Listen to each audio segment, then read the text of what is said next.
Beginilah kondisi ruas jalan Poros Simpang Raja yang mengalami penghambatan arus akibat adanya truk pengangkut kayu milik PT MHP yang terguling akibat terperosok di jalanan amblas. Kejadian seperti ini bukan saja pertama kali, namun sudah kerap terjadi.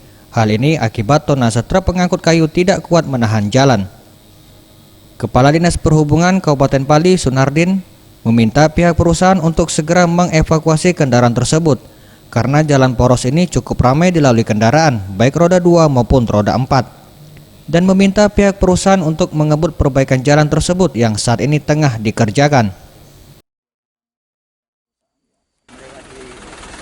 Transportasi sini artinya aktivitas masyarakat banyak. Artinya kita benar apa yang kita sarankan kepada pihak MHP, MHP sudah menindaklanjuti apa yang kita kemarin. Sementara itu, perwakilan dari PT MHP, Afrida, menyebutkan bahwa untuk armadanya yang amblas di sekitar Jalan Simpang Raja sedang menunggu bantuan alat berat dari lokasi terdekat untuk dievakuasi. Sementara untuk perbaikan jalan diakuinya membutuhkan waktu sampai Agustus, yakni ada 19 titik yang diperbaiki atau sekitar 400 meter.